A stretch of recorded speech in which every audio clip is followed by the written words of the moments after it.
Her cat made human sounds during every storm. What she discovered explained everything. The sound began the way it always did, with a low rumble that seemed to come from somewhere deep in Copper's chest, then rose into something that made Willa Crane's hands pause over her keyboard. It wasn't a meow, it wasn't a yowl. It was something that existed in the uncomfortable space between animal and human, a guttural vocalization that seemed to form syllables her orange cat's anatomy shouldn't be able to produce. The first drops of rain hit the window of the second-floor office, and Copper positioned himself on the wide sill, his long fur catching the grey afternoon light that filtered through the gathering clouds over Millbrook, Oregon. Willa had heard this sound 17 times in the past 6 months, always when storms approached, always from that same window. She'd recorded it on her phone, played it back at normal speed and slowed down, searched online forums for explanations. The responses ranged from helpful to absurd. One person suggested her cat had a thyroid problem. Another insisted it was demonic possession. A veterinary student from Ohio wrote 3 paragraphs about feline vocal cord abnormalities. None of it felt right. None of it explained why Copper only made these sounds when thunder rolled across the Cascade foothills, why his green eyes fixed on something she couldn't see, why his entire body trembled with what looked like desperate urgency. The thunder came closer. Copper's vocalizations intensified. Willa pushed back from her desk, where she'd been cataloging property records from 1952 for the County Historical Archive, and crossed to the window. Her cat didn't acknowledge her approach. His focus remained absolute, unwavering, locked on the darkening sky. She reached out to stroke his back, and his muscles were rigid beneath her palm, coiled tight like springs ready to release. The sound coming from his throat took on a new quality, almost like he was trying to shape words, to force his feline larynx to produce human language. It made the hair on her arms stand up. "What is it, Copper?" she whispered. Though she'd asked this question so many times, it had become ritual rather than inquiry. "What are you trying to tell me?" The orange tabby didn't break his vigil. Rain began to fall in earnest now, drumming against the old farmhouse's metal roof. Willa had lived in this house for 11 months since March, when she'd finally accepted that staying in the apartment she'd shared with James was killing her slowly. The house was old, built in the 1940s according to the deed, a 2-story structure with white clapboard siding that needed paint and a wraparound porch that sagged slightly on the eastern corner. It sat on 3 acres at the edge of Millbrook's town limits, close enough to walk to the small downtown on pleasant days, far enough to feel like she'd escaped to somewhere the grief couldn't follow her quite so closely. She'd found Copper in February, a month before moving to this house. He'd been huddled under the old bridge near the Santiam River, a tiny ball of orange fur matted with mud, shivering in the late winter cold. She'd stopped her car in the middle of the narrow bridge, ignoring the irritated honk from the pickup truck behind her, and climbed down the embankment in her work flats. The kitten had looked at her with eyes that seemed far too intelligent for something so small and helpless, and she'd known immediately she couldn't leave him there. She'd wrapped him in the emergency blanket from her trunk and driven straight to the veterinary clinic on Maple Street. Dr. Morrison had estimated he was about 8 weeks old, undernourished but otherwise healthy. No microchip, no identification. Willa had put up flyers at the post office and the grocery store, posted on the local Facebook group called the Animal Shelter. No one claimed him. After 2 weeks, she stopped hoping someone would. She named him Copper for the color of his fur, which had turned lustrous and thick once he was properly fed, and for the old copper mine that had given Millbrook its original purpose back in the 1890s. From the beginning, Copper had been different. He'd learned to open doors by watching her turn the handles, figured out how to unlatch the kitchen cabinets within a week of arriving at her apartment. He'd study mechanical things with an intensity that seemed almost scientific, sitting for hours watching the washing machine cycle, or the way light moved across the wall when cars passed outside. But he'd also shown signs of deep anxiety, checking and rechecking the locks on doors and windows, positioning himself where he could see all exits from a room, startling at sudden sounds with a violence that suggested trauma rather than normal feline skittishness. The anxiety had intensified after they'd moved to the Millbrook house, or perhaps it had always been there, and the old farmhouse with its creaking floors and drafty windows simply gave it more opportunity to manifest. Copper had explored every inch of the place within the first day, paying particular attention to the basement door off the kitchen, which Willa kept locked because the stairs looked treacherous, and she hadn't yet found time to investigate what was down there. He'd pawed at that door repeatedly during their first week in the house, meowing with unusual persistence, until she'd opened it and let him look down into the darkness. He'd stood at the top of those stairs for a full minute, then turned away and never tried to open the door again. But the storm sounds, those had started in late March during the first significant thunderstorm after they'd moved in. Willa had been unpacking boxes in the bedroom when she'd heard it, a sound so unsettling she'd dropped the stack of books she was holding. She'd found Copper at the window, making those impossible vocalizations, his body rigid with tension. The storm had passed and he'd returned to normal, purring and rubbing against her legs as if nothing had happened. She'd convinced herself it was a one-time oddity. Then it happened again during the next storm, and the next, and every single storm since. As October rain pelted the windows and thunder rolled across the valley, Willa watched her cat struggle to communicate something she couldn't understand. His tail lashed once, twice, then went still. The vocalizations took on a pattern she hadn't noticed before, 3 short bursts followed by a longer one, then a pause, then the pattern repeated. It reminded her of something, though she couldn't place what. Morse code, maybe? She'd have to look that up later. The storm intensified. Lightning flashed, close enough that the thunder followed almost immediately, a crack that shook the windows in their frames. Copper's vocalizations reached a crescendo, and then he did something new. He jumped down from the windowsill and ran to the bedroom door, stopped, looked back at her, then ran out into the hallway. He'd never done that before. Always he'd stayed at the window until the storm passed. Willa followed, her heart beating faster. Copper raced down the stairs, his claws clicking on the hardwood treads, and headed straight for the kitchen, straight for the basement door. He sat in front of it, looking up at her, and made the sound again, that awful too-human sound. Then he pawed at the door once deliberately and meowed, a normal meow this time, as if to say, "See? This is what I've been trying to tell you." Willa stared at the locked basement door, at her orange cat sitting before it like a sentry, and felt a cold tendril of something like understanding begin to curl in her chest.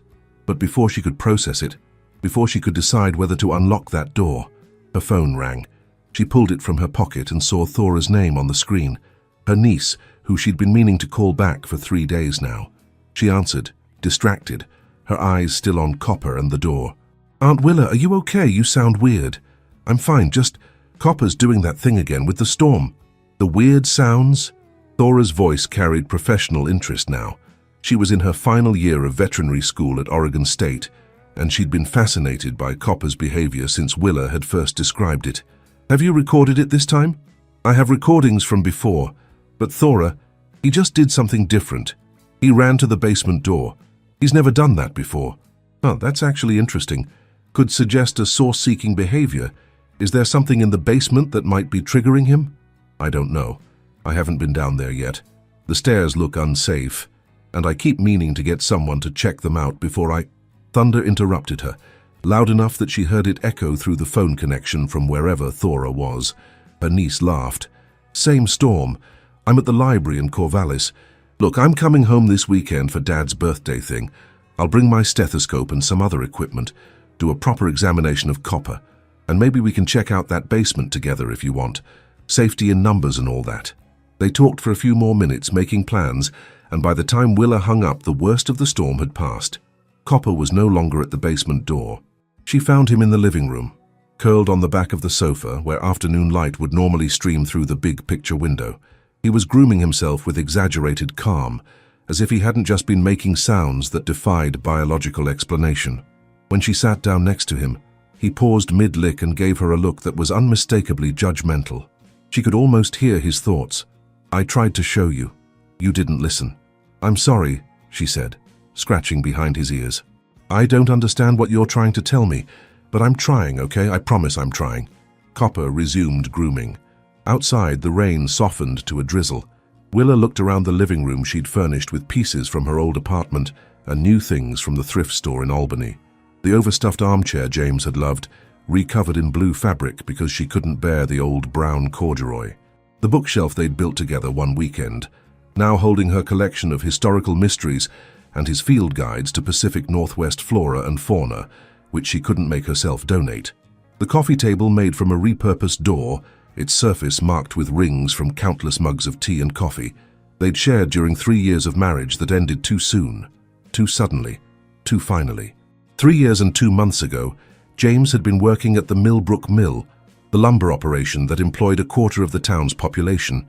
There'd been an equipment malfunction, a hydraulic system failure that the safety inspector later said should never have happened.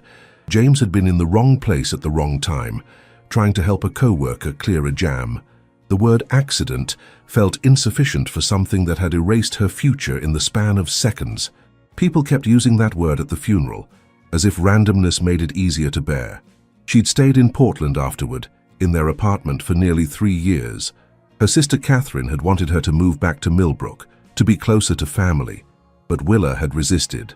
Leaving the apartment felt like abandoning the last physical space where James had existed, where his presence still lingered in the arrangement of furniture and the way light fell through the windows at certain times of day.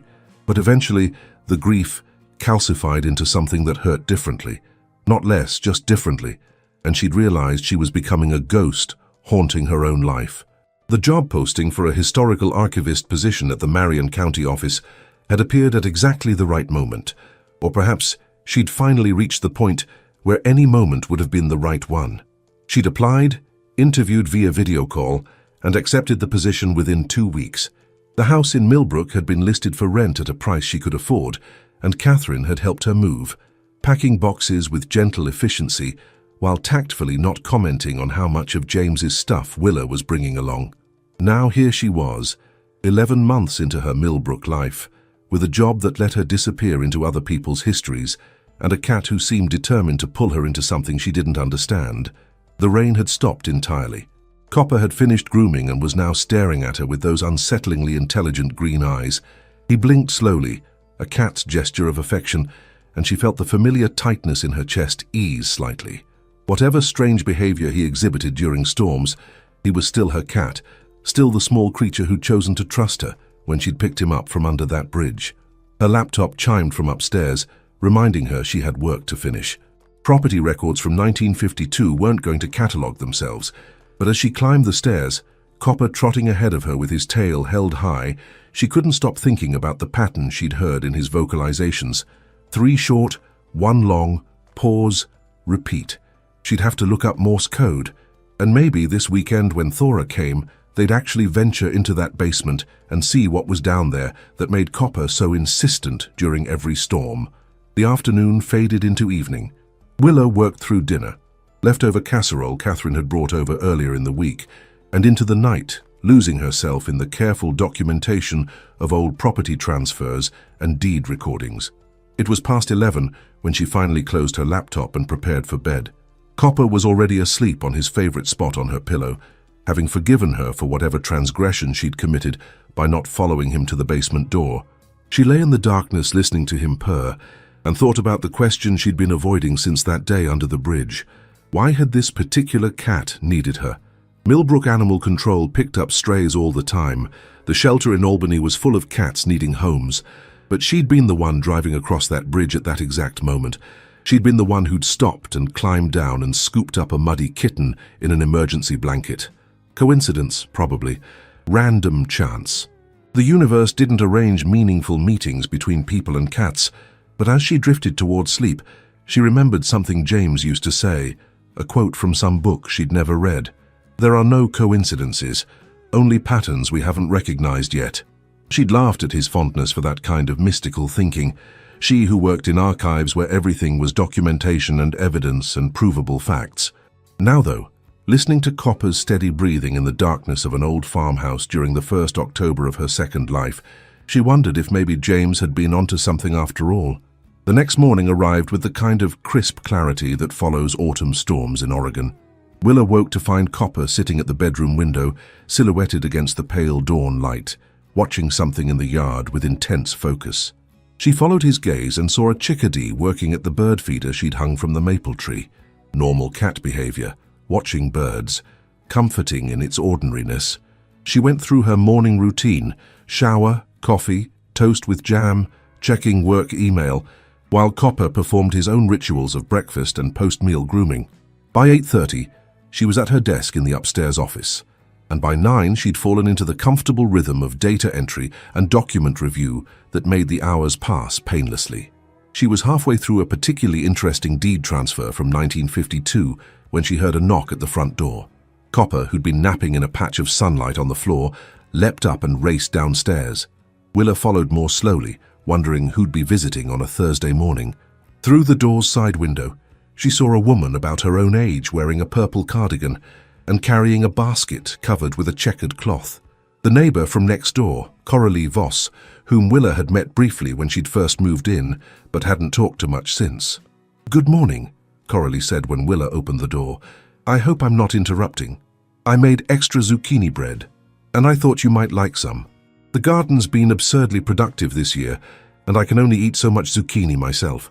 "That's so kind. Please come in." Willa stepped back, and Coralie entered with the easy confidence of someone comfortable in the world. She was probably in her early 70s, with silver hair cut in a practical bob and bright blue eyes that missed nothing. Copper approached her with his tail up, and she bent down to let him sniff her hand. "Well, aren't you a handsome fellow?" Coralie said, scratching under Copper's chin. "Orange tabbies are such characters. I had one years ago before I got the chickens. Best mouser I ever saw." She straightened up, and Willa noticed she moved with the careful precision of someone managing arthritis or a similar condition. "I hope the girls haven't been bothering you. The hens, I mean. They sometimes wander over to this side of the property line." "Oh no, I haven't seen them. But I wouldn't mind if I did. I like chickens." They moved to the kitchen where Willa put on a fresh pot of coffee and Coralie settled at the small table by the window. Copper jumped onto the windowsill, positioning himself where he could monitor both the women and the backyard.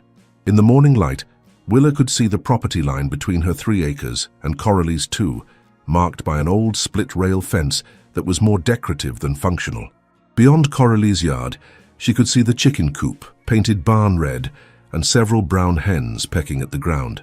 "I wanted to ask," Coralie said, accepting a mug of coffee, "about the storm yesterday.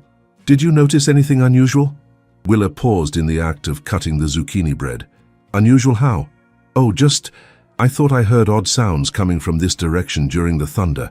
Animal sounds, but not quite. I used to teach linguistics at Portland State before I retired, and I'm afraid I'm cursed with overly attentive ears. It's probably nothing." Something in Willa relaxed. Here was someone who might understand, might not think she was losing her mind. "My cat," she said. "Copper. He makes these sounds during storms. They're not normal meowing. They sound almost human. I've been recording them, trying to figure out what's wrong." Coralie's expression shifted to one of genuine interest. "How fascinating. May I hear one of the recordings?" Willa pulled up her phone and found the clearest recording from a storm 2 weeks ago. She pressed play. Copper's strange vocalizations filled the kitchen, and even in recorded form, they raised goosebumps on her arms. 3 short bursts, 1 long pause, repeat. Coralie listened with her head tilted, her eyes focused on some middle distance, and when the recording ended, she asked to hear it again, and then a 3rd time. "Remarkable," she said finally. "Do you know what that pattern is? I thought it might be Morse code. SOS maybe, but that seems too coincidental." "Not just SOS," Coralie said. "It is SOS. 3 short, 3 long. 3 short is the international distress signal, but what's interesting is the slight variation in his pattern. He's doing 3 short, 1 long, then repeating. That's not standard Morse. Well, it's almost like he's trying to communicate a specific message, but doesn't have the full vocabulary." Willa sat down heavily in the chair across from Coralie. "But that's impossible. Cats can't know Morse code." "No, they can't." Coralie sipped her coffee thoughtfully. "But they can learn patterns. They can be trained to associate certain sounds with certain meanings. Your Copper is clearly trying to tell you something, and he's using the closest approximation he has to human communication." She paused, looking at the orange cat on the windowsill. "May I ask where you got him?" "I found him under the bridge by the river. In February, he was just a kitten, alone and scared." "Interesting. You know, this house has quite a history. I've lived next door for 42 years, and I've seen several families come and go. The last person who lived here full-time was a man named Soren Blackwell. He moved out about 5 years ago, went to a care facility in Eugene. Lovely man, bit eccentric. He used to have cats, always orange ones, and he'd spend hours training them to do tricks. Used to say cats were smarter than most people gave them credit for. Willa felt something click into place, though she couldn't yet see the full picture. Did his cats ever have kittens? Oh, I imagine so. Soren didn't believe in, what do they call it now, fixing them? He thought it was unnatural. There were probably several generations of his cats running around these parts. Coralie smiled at Copper. Your boy there could easily be descended from Soren's line. And if Soren trained his cats certain behaviors, well, some behaviors can be passed down, can't they? Not genetically, perhaps, but through example, mother to kitten. But that doesn't explain why Copper only does it during storms, or why he seems so desperate about it. No, Coralie agreed, it doesn't. Though I will say Soren moved out rather suddenly. There was some kind of incident, something about the house. I never got the full story, but it had to do with a storm and... She stopped, shook her head. I'm probably mixing up memories. It was 5 years ago and my mind isn't what it used to be. They talked for another half hour, moving to easier topics. Coralie's chickens, Willa's work, the upcoming harvest festival in town. But when Coralie left, pressing a second loaf of zucchini bread on Willa despite her protests, the conversation about Copper and Soren Blackwell and trained behaviors lingered like smoke in the air. Willa spent the rest of the morning distracted, barely making progress on her work, her mind turning over possibilities. At lunch, she did something she'd been avoiding. She went down to the kitchen, to the basement door that Copper had been so insistent about during yesterday's storm. She unlocked it and pulled it open. A smell rose up from the darkness below, musty, damp, with an undertone of something mineral like wet stone. The stairs were wooden, steep, and they did look treacherous. She flipped the light switch, but nothing happened. Bulb must be out. She got her phone and turned on the flashlight, shining it down into the darkness. The basement was unfinished, just a foundation with a dirt floor, exactly what she'd expected for a house this old. The light from her phone didn't reach far enough to show much detail. She'd need a proper flashlight, maybe even a lantern to explore safely. And probably someone should check those stairs first. But even from the top step, peering down into that cool darkness, she felt something. Not fear, exactly.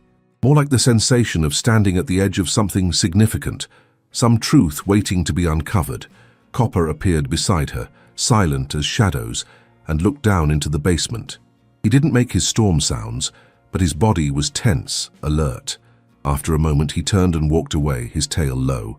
Willa closed the door and locked it again, troubled in ways she couldn't articulate.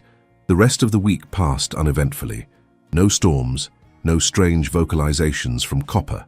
Thursday became Friday, became Saturday, and Saturday afternoon brought Thora's red Subaru crunching up the gravel driveway. Willa's niece bounded up the porch steps with characteristic energy, carrying a backpack that presumably held her veterinary equipment. She was 26, tall and athletic, with Catherine's dark hair and their father's practical nature. Aunt Willa! Thora hugged her with enthusiasm. Oh my God, this place is so cute. Very haunted Victorian governess energy. In a good way. It's not Victorian, it's 1940s, and it's not haunted. Everything's a little haunted. That's what makes old houses interesting.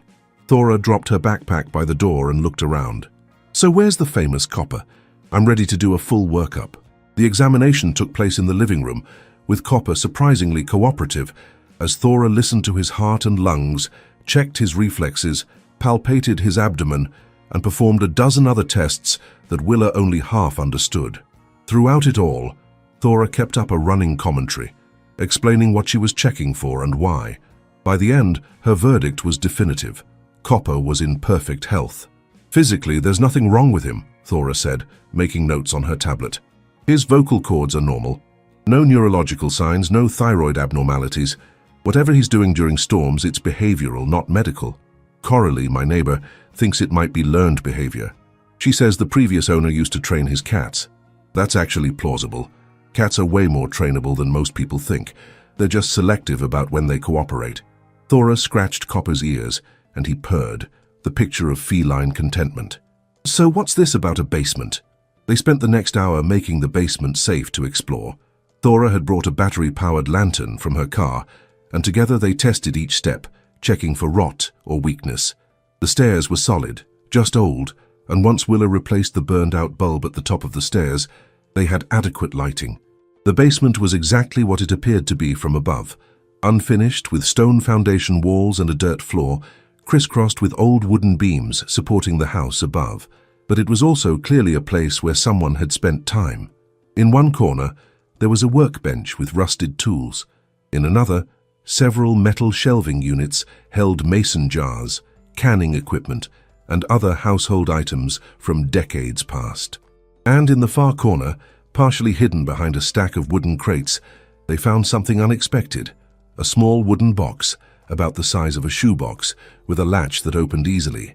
Inside the box were papers, lots of papers, notebook pages covered in neat handwriting, loose sheets with sketches and diagrams, and at the bottom, a small spiral notebook with a faded blue cover. Willa pulled out the notebook and opened it to the first page. At the top, in careful block letters, someone had written, "Training log, Tabitha, January 1995. Thora looked over her shoulder. Tabitha, that's a cat's name. This must have belonged to Soren Blackwell, the previous owner.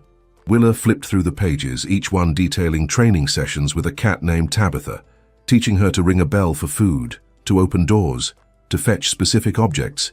And then, starting about halfway through the notebook, something different, teaching her to make specific vocalizations in response to certain stimuli. The entries became more detailed, more urgent. February 12, 1997. Worked with Tabitha on emergency signals. She's making progress with the short-long pattern. Must be consistent. This could be important. March 3, 1997. Tabitha now responds reliably to thunder sounds with alert behavior and vocalizations. She understands the pattern is for emergencies. March 15, 1997. Storm last night. Tabitha performed perfectly. But I wasn't here, if only I'd been here. The entry stopped after March 15th. The rest of the notebook was blank. Willa looked at Thora, whose expression had gone serious. We need to find out what happened in March 1997, Thora said. Before we continue with the story, if you haven't subscribed yet, please do it now. Give this video a like and share your thoughts in the comments. Your support truly helps keep this channel alive and growing. They brought the box upstairs and spread its contents on the kitchen table. Copper immediately jumped up to investigate, sniffing each paper with intense interest. Willa gently moved him aside and began sorting through the documents while Thora made tea. There were training logs for several cats, Tabitha, Merlin, Cinnamon, all orange tabbies, all trained with similar techniques. Soren Blackwell had clearly been obsessed with teaching his cats complex behaviors, and his notes revealed a methodical, almost scientific approach. But the most revealing documents were newspaper clippings. Thora found them folded at the bottom of the box, yellowed with age. The first was from the Millbrook Gazette, dated March 18, 1997. The headline read, "Local man's daughter dies in tragic accident during storm." Willa's hands shook slightly as she unfolded the clipping and read the article. Soren Blackwell's 8-year-old daughter, Ivy, had been playing in the basement during a severe thunderstorm while her father was at work. The basement had flooded rapidly due to heavy rain and structural problems with the foundation. By the time Soren returned home and found her, it was too late. The article was careful in its language, using phrases like devastating loss and entire community mourns, but the basic facts were clear. A little girl had died in the basement of the house where Willa now lived, trapped by rising water, while her father's cat tried desperately to alert anyone to the danger. Thora's hand covered her mouth. "Oh my God." Willa kept reading. There were more clippings, follow-up articles. One mentioned that Blackwell had blamed himself, that he'd known about the foundation problems, but had kept putting off the repairs. Another noted that he'd stayed in the house for years afterward, unable to leave the place where his daughter had spent her life. The most recent clipping was from 2020, a small notice stating that Soren Blackwell had moved to assisted living in Eugene, leaving his property in Millbrook to be managed by a rental agency. "So that's why he trained his cats," Willa said quietly. "He was trying to create a warning system, something that would alert him or someone else if there was danger during a storm." "And Copper," Thora said, looking at the orange cat who was now sitting on the table, watching them with those unnervingly intelligent eyes, "is descended from those cats. From Tabitha, probably. And he's still trying to do what she was trained to do. He's still trying to warn someone about the basement during storms." They sat in silence for a moment, processing this information.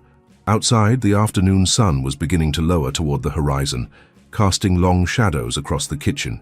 Willa felt something settle in her chest, heavy and cold. She'd been living above a basement that had killed a child, sleeping peacefully, while 28 years of grief and guilt soaked into the floorboards around her.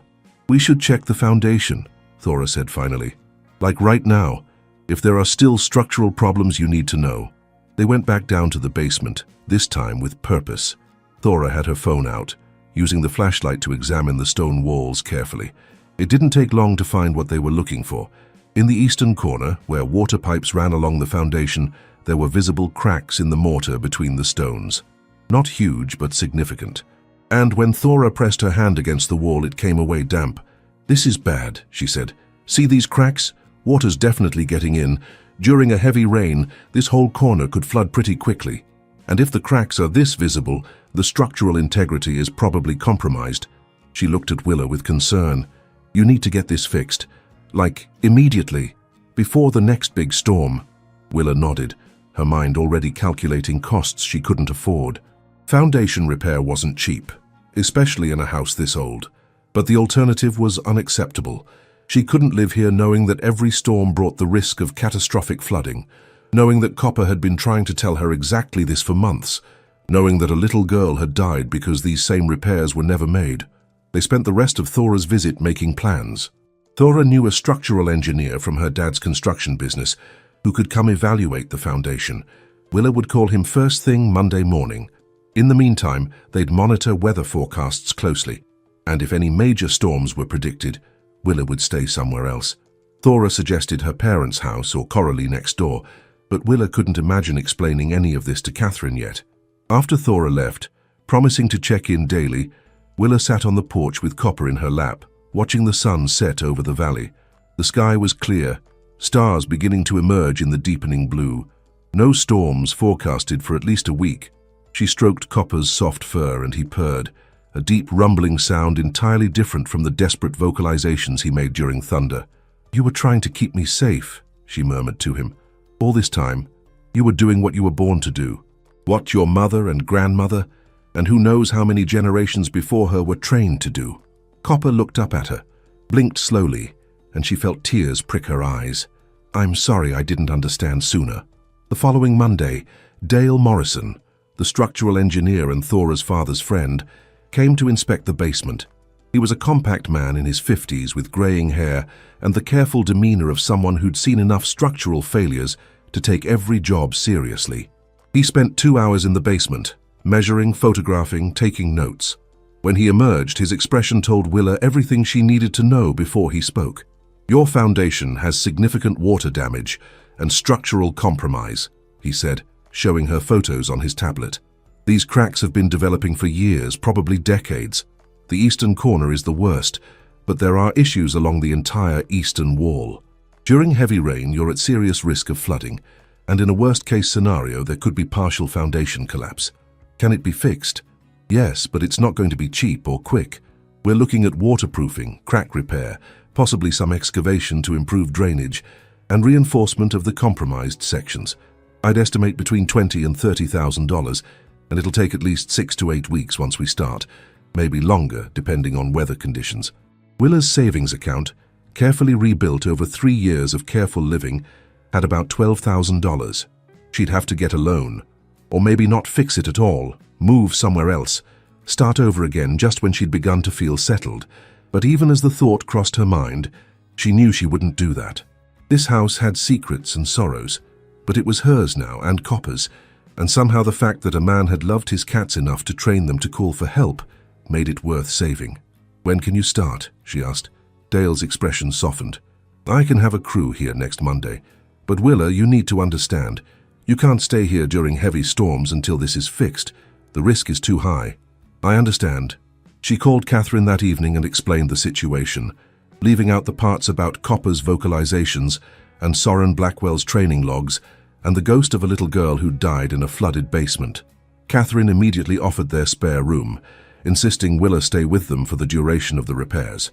She also, with typical sisterly determination, insisted on lending Willa $10,000 interest-free, refusing to take no for an answer. "So you moved back here to heal," Catherine said firmly over the phone. "I'm not letting a broken foundation derail that. Family helps family. That's non-negotiable." The repairs began the following week.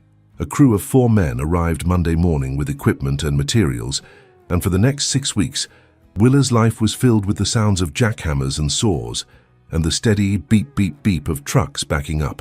She moved in with Catherine and Rob and their 2 teenage sons, bringing Copper and a suitcase of clothes and her laptop for work. The commute to the county office building was shorter from their house anyway, and she fell into a routine of work, family dinners, and evening phone calls with the crew foreman updating her on progress. Copper adapted to the temporary living situation with surprising grace. He seemed to understand, in whatever way cats understand these things, that they were waiting for something important. He spent his days sleeping on the boys' beanbag chairs and his evenings watching through the window as the sun set over a different piece of Oregon landscape. He didn't make his storm sounds, even when thunder rolled over Catherine's neighborhood. There were no storms, Willa realized, severe enough to trigger his instinct during those weeks. Just gentle autumn rain, the kind that whispered against windows rather than crashing against them. In early November, Dale called to say the work was finished. The foundation had been repaired, waterproofed, and reinforced. New drainage systems had been installed around the perimeter. The basement itself had been cleaned, the dirt floor covered with a moisture barrier and concrete in the areas where water damage had been worst. He'd even replaced the old wooden stairs with new ones, properly reinforced and up to code. "You're all set," he said. "That foundation will outlast all of us now." Willa and Copper moved back home on a Thursday afternoon. The house smelled different. Fresh concrete and new wood and paint from where the crew had patched holes in the basement ceiling. But it felt solid in a way it hadn't before. Willa stood in the kitchen, looking at the basement door that had been at the center of Copper's urgent warnings, and felt a complicated mix of emotions. Grief for Ivy Blackwell, who'd never grown up. Gratitude for Soren, who'd loved his cats enough to teach them to ask for help.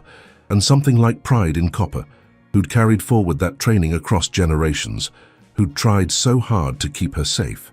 That evening, she did something she'd been planning since finding Soren's training logs. She looked up Riverside Care Facility in Eugene and called their main number. After explaining who she was and why she was calling, she was eventually connected to a social worker who managed Soren Blackwell's care. "He doesn't get many visitors," the social worker, whose name was Michelle, said carefully. "His memory isn't what it was, but he has good days and bad days. May I ask why you want to see him?"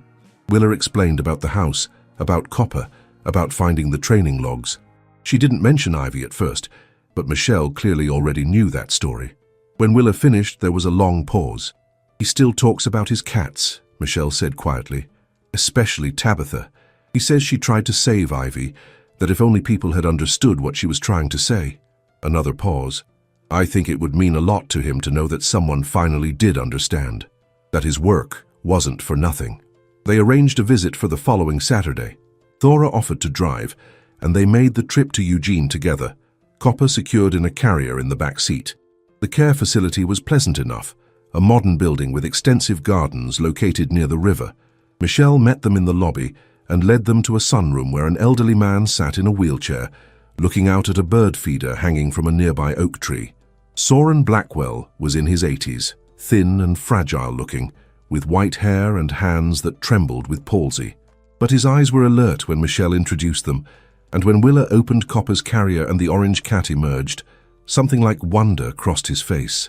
"Tabitha," he whispered. "No, Mr. Blackwell. This is Copper, but we think he might be Tabitha's descendant." Willa sat down in the chair next to him. "I'm living in your house in Millbrook, and Copper has been trying to tell me something for months. He makes sounds during storms, specific patterns. I found your training logs in the basement, and I finally understood what he was trying to say." Copper, showing a gentleness Willa hadn't seen before, approached Soren slowly and rubbed against his legs. The old man reached down with shaking hands and stroked the orange fur, and tears began rolling down his weathered cheeks. "She tried," he said. "Tabitha tried so hard. She made the sounds, just like I taught her. 3 short, 1 long. Danger, help needed, emergency." But the neighbors didn't understand. They thought she was just crying because of the storm.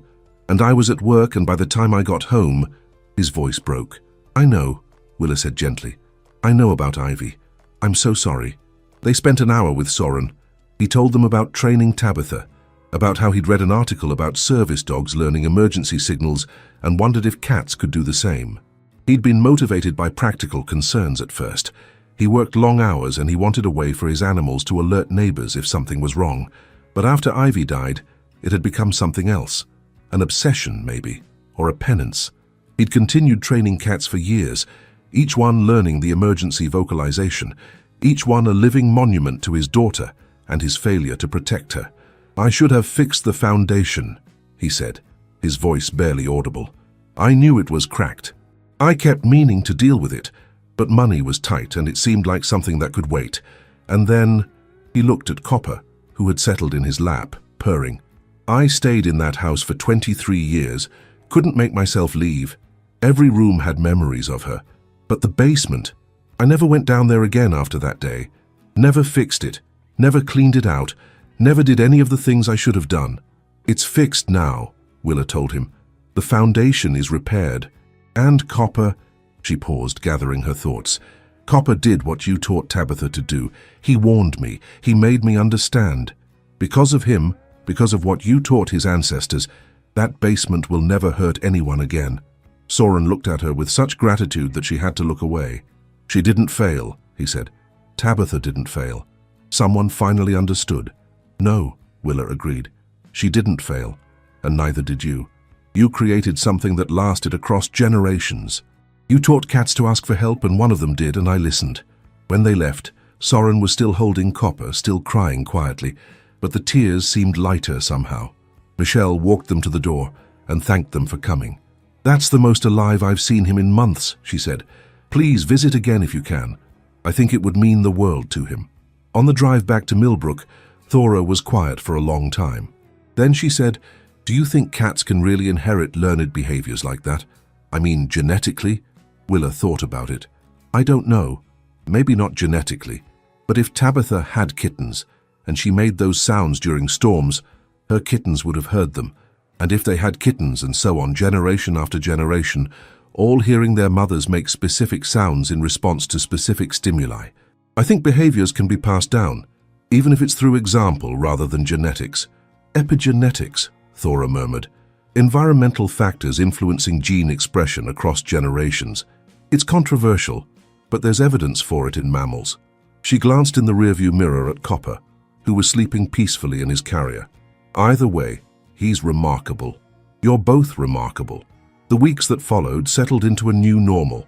Willa returned to her routine of work and solitary evenings, but the house felt different now. Warmer somehow. Safer. She'd hung some of Ivy's drawings, which Soren had given her from his collection of memorabilia, in the upstairs hallway. A little girl with pigtails standing next to an orange cat, a crayon rendering of the house with flowers in the yard.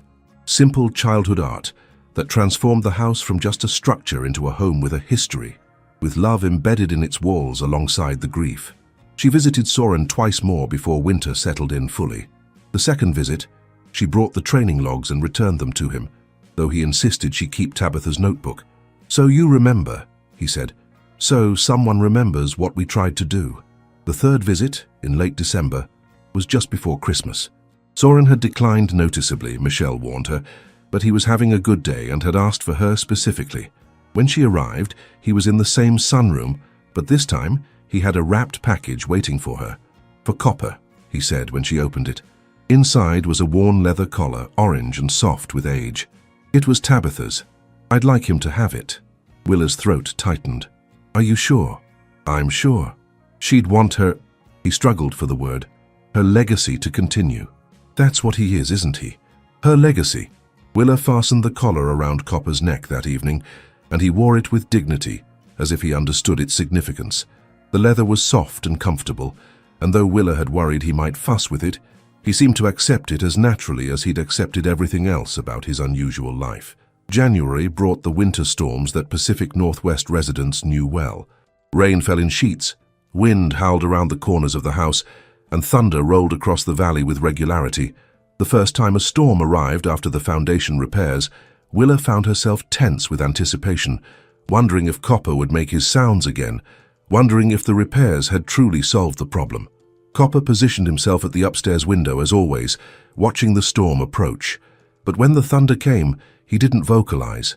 He sat silent and watchful, his body relaxed rather than rigid, his tail curled neatly around his paws. After a moment he looked back at Willa, as if to say, "See, everything's fine now." Then he jumped down and went to curl up in his favorite spot on the couch. Willa stood at the window watching rain batter the glass and felt something release in her chest. Copper had been carrying a burden, she realized.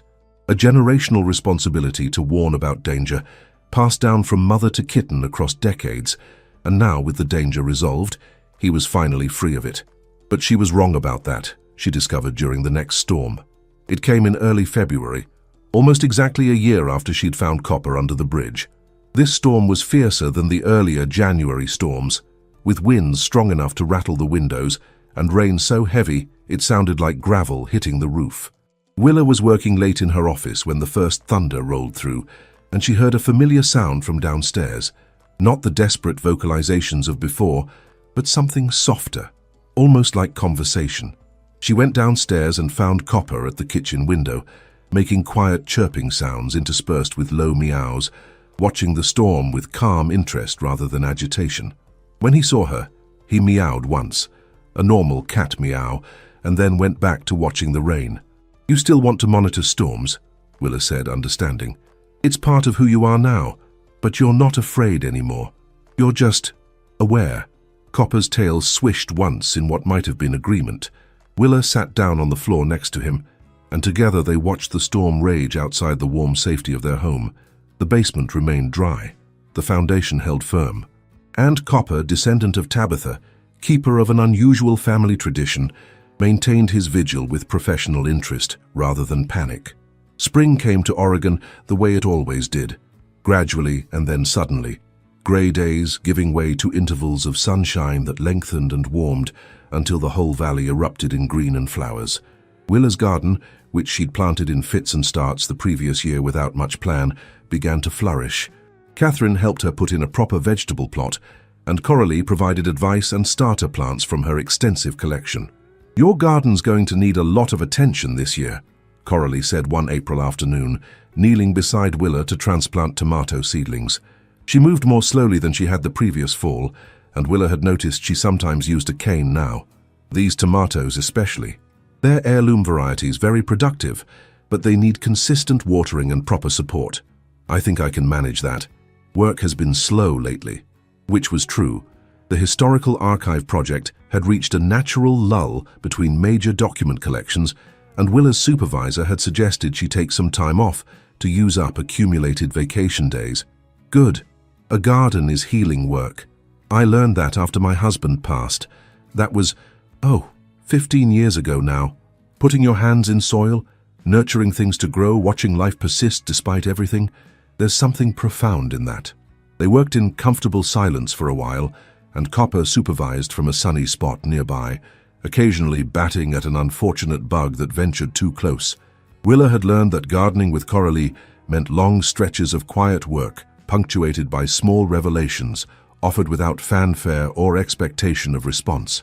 It was one of the things she'd come to value about their growing friendship. "I never thanked you properly," Willa said as they moved on to the pepper plants, "for noticing Copper's sounds during that storm, for recognizing the pattern. If you hadn't, I might never have figured out what he was trying to tell me." "Oh, I think you would have eventually. You're more perceptive than you give yourself credit for." Coralie patted soil firmly around a pepper seedling. "But I'm glad I could help. It's a remarkable story, really. That poor man training his cats for all those years carrying that guilt, and now his last cat's descendant has finally accomplished what Tabitha tried to do. There's something almost poetic about it. I've been thinking about that, about how much effort Soren put into training those cats, how obsessed he became with it. Was it healthy, do you think? Or was it just, I don't know, a way of avoiding grief by channeling it into something else?" Coralie considered this, her hands still in the soil. "I think grief makes us do all sorts of things. Some people shut down completely. Some throw themselves into work. Some, like Soren, create elaborate systems to prevent the thing they fear most from ever happening again. Is it healthy? Maybe not entirely. But it gave him purpose. It meant Ivy's death had some kind of meaning, even if it was just teaching cats to call for help. And ultimately it did save someone. You. So perhaps it was exactly as healthy as it needed to be. That night, lying in bed with Copper purring beside her, Willa thought about purpose and grief and the elaborate systems people built to contain unbearable things. She'd built her own systems over the past 3 years, the careful routine of work and solitude. The apartment in Portland preserved exactly as it had been when James was alive. The reluctance to change anything, move anywhere, begin anything new. Those systems had kept her functioning, but they'd also kept her frozen. Moving to Millbrook had been her first real step toward thawing. Finding Copper, discovering his unusual behavior, uncovering the mystery of Soren and Tabitha and Ivy, all of that had pulled her out of her careful systems and into something messier, more complicated, but also more alive. She'd been so focused on understanding Copper's vocalizations that she hadn't noticed herself healing, hadn't felt the grief slowly transforming from an open wound into a scar, still tender, but no longer bleeding. The Millbrook Harvest Festival arrived in late May, earlier than in most towns because Millbrook's agricultural season started early in the warm Willamette Valley. The entire downtown transformed into a celebration of local food and crafts, with vendor booths lining Main Street and a stage set up in the town square for music and announcements. Catherine had volunteered Willa to help with the Historical Society's booth, which would feature old photographs and documents from the county archive. "It'll be good for you," Catherine had said when Willa tried to decline. "You can't hide in that house forever. People want to meet you, get to know you. You're part of this community now." So Willa found herself spending a warm Saturday in late May behind a folding table covered with carefully preserved photographs of Millbrook's past, answering questions from locals and tourists alike. The Historical Society's president, a retired teacher named Bernard, did most of the talking, but Willa found herself enjoying the interaction more than she'd expected. People were genuinely interested in the town's history, and she'd become quite expert on the subject after months of working with the archives. Around midday, during a lull in foot traffic, a man in his 40s approached the booth. He wore a postal service uniform, and Willa recognized him as Dashiell, the mail carrier who'd been delivering to her house 3 times a week for the past year. They'd exchanged pleasantries before, but never had a real conversation. "Willa Crane, right?" He smiled, friendly and open. "I've been delivering mail to your place on Oak Ridge Road. How are you settling in?" "Very well, thank you. The foundation repairs were a bit disruptive, but everything's fixed now." "Oh, that's good. That old place needed some work. I remember when Soren Blackwell lived there. He used to leave notes in his mailbox, asking me to check on his cats if he wasn't home. Unusual guy, but in a good way. Really cared about those animals." Something clicked in Willa's memory. "Did you ever notice anything unusual about his cats, about their behavior?" Dashiell laughed. "Those cats were something else, smart as whips. One of them, I think it was Tabitha, or maybe one of her kittens, used to wait by the mailbox every day. And she'd make these weird sounds, almost like she was trying to talk. Soren said he'd trained her to greet people. I always figured he was a little eccentric, training cats like that, but they seemed happy enough. Did you know about what happened to his daughter?" Dashiell's expression sobered. "Ivy. Yeah, everyone in town knew about that. Terrible tragedy. Soren was never quite the same after. He stayed in that house for years, but you could tell it was haunting him. Some people thought he should move, start fresh somewhere else, but I think he couldn't bring himself to leave. Too many memories." They talked for a while longer, and Dashiell mentioned he'd seen Soren a few months ago at the care facility. His mail route in Eugene sometimes took him past Riverside, and he'd stopped in to visit. "He seemed more peaceful than I'd seen him in years," Dashiell said, "like he'd finally found some kind of resolution."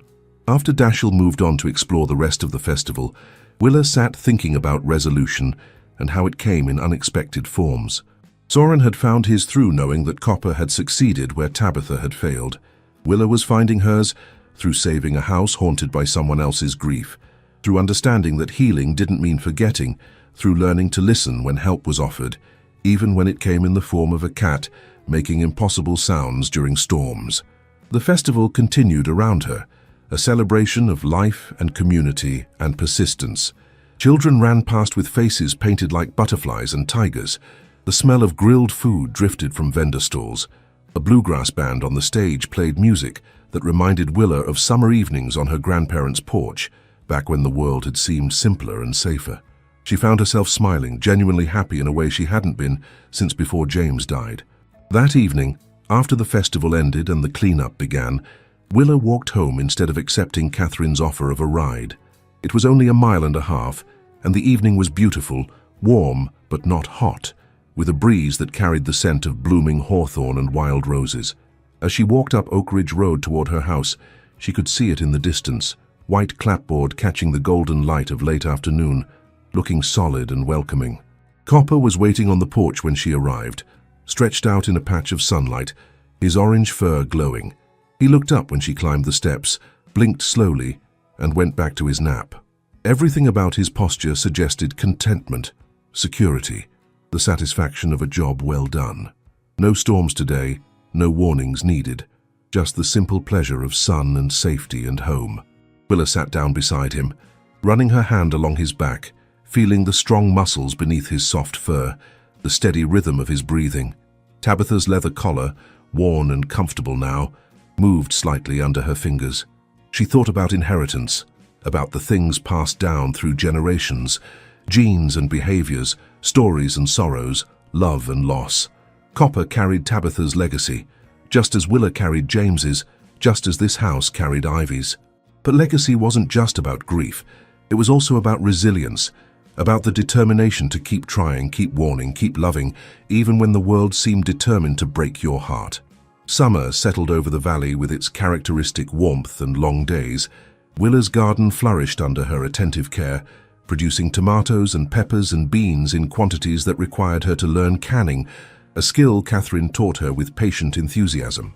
She visited Soren once in June and once in July, bringing photos of the house and garden, telling him about Copper's transition from watchful guardian to contented companion. Each visit, Soren seemed a little more faded, a little further from the world, but he always brightened when she arrived, always asked after Copper and the house. In August, Michelle called to say Soren had passed away peacefully in his sleep.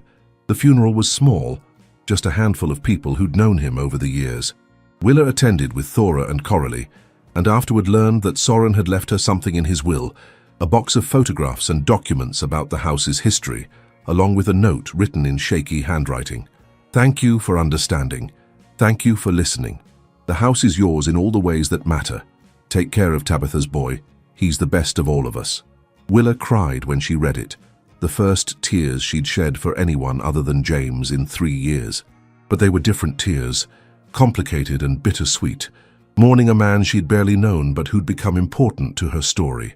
Thora held her hand during the graveside service, and Coralie offered quiet support, and Catherine brought over casseroles and company in the days that followed.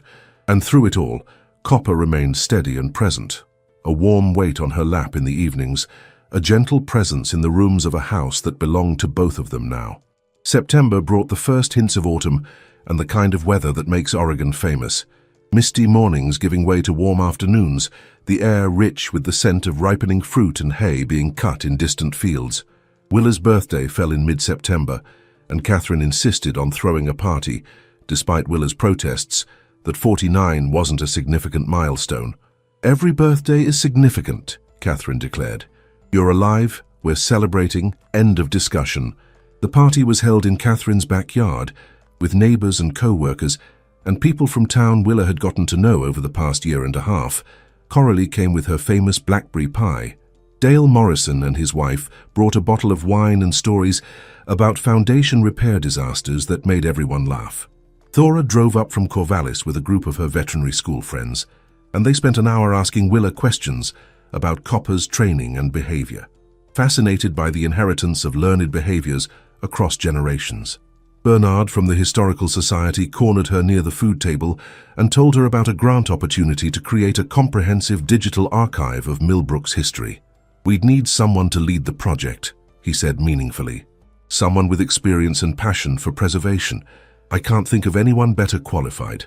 Willa found herself agreeing to consider it, surprising herself with her enthusiasm. A year ago, she would have declined automatically, unwilling to commit to anything that tied her more firmly to this place. But now, standing in her sister's backyard, surrounded by people who'd become genuinely important to her, the idea of putting down deeper roots felt right rather than frightening.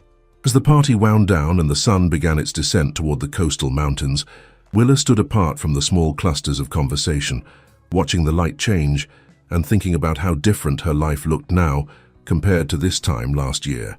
She'd started the previous September living alone with a cat who made disturbing sounds during storms, working a job she found interesting but not engaging, existing in a kind of suspended animation where nothing changed and nothing grew. Now she had community, purpose, connection. She had a house with a dark history she'd helped transform into something lighter.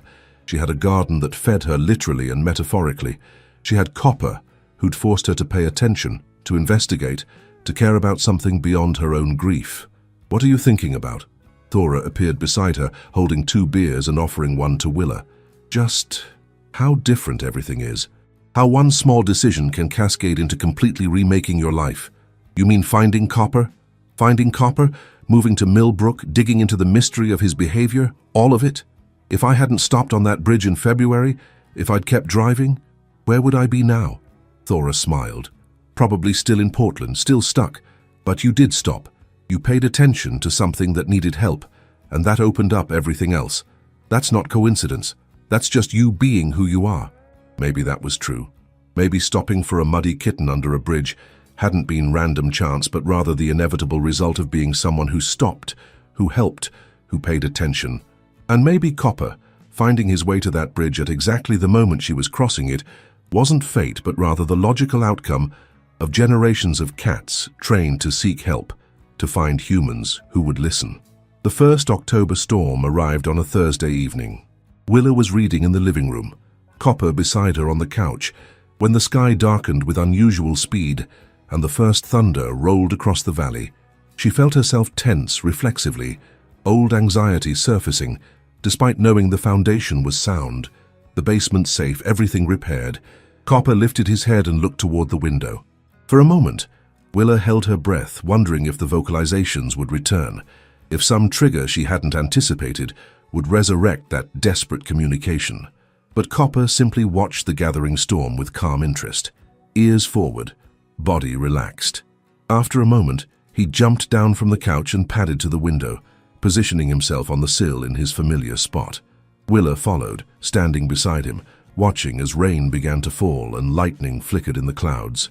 Copper made a sound, but it was a quiet chirp of interest, not the anguished vocalizations of before. He looked up at her briefly, then back at the storm, and she understood. He was still monitoring, still aware, still carrying the inherited instinct to watch for danger during storms.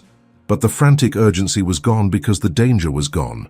He was simply doing what his lineage had taught him to do, watching over his home and his human with professional competence rather than desperate fear. "We're safe," she told him, scratching behind his ears. "We're both safe now." The storm passed, as storms always did. The rain continued into the evening, a gentle, soaking rain that would help her garden transition into its dormant season. Willa made tea and returned to her book, and Copper curled up in her lap, purring steadily, a sound entirely different from the ones he'd made during storms in the early days. This was the sound of contentment, of security, of a creature finally at peace with his purpose and his place. Later that night, lying in bed listening to rain on the roof, Willa thought about the conversation she'd had with Coralie months ago about grief and purpose and the systems people built to contain unbearable things. Soren had built his system of trained cats, a legacy that had ultimately saved her from danger. She'd built her system of isolation and routine, a protective shell that had kept her frozen but safe. Both systems had served their purpose, and then, when the time was right, had been gently dismantled by forces neither of them could have predicted. Copper had been the catalyst for her dismantling, forcing her out of isolation and into investigation, into community, into connection. And in saving herself, she'd completed Soren's decades-long mission, giving meaning to Ivy's death and purpose to Tabitha's training, and peace to an old man's final years. The patterns were complex and interconnected, more like a web than a straight line, but they all led here, to this house, this cat, this moment of quiet safety in the October rain. November brought the kind of cold rain that made people in Oregon pull out their heavy coats and remember that winter was coming. Willa found herself spending more evenings inside, working on her own investigation now, not about Copper's behavior, which was settled and understood, but about the house itself. She'd discovered she loved historical research, loved the careful piecing together of documents and photographs and oral histories to create a complete picture of a place and time. The house on Oak Ridge Road, she learned, had been built in 1943 by a carpenter named William Foster, who'd intended it as a family home but died in the war before seeing it completed. His widow Marjorie had lived there until 1967, raising 3 children as a single mother, taking in boarders to make ends meet. The house had passed through several owners between 1967 and 1992, when Soren Blackwell had bought it, drawn by the large yard and the peaceful location, and the fact that it was far enough from town that his unusual hobby of training cats wouldn't bother neighbors. She compiled all this information, along with Soren's training logs and photographs of the repairs and everything she'd learned about Copper's inherited behaviors, into a comprehensive history. Bernard was thrilled when she showed him, seeing it as a model for the kind of detailed property histories they could create for the Digital Archive project. He officially offered her the position of project director in December, and this time she accepted without hesitation. Christmas came quietly. Catherine hosted dinner for the family, and Willa contributed sweet potato casserole and the cranberry sauce recipe that had been their mother's specialty.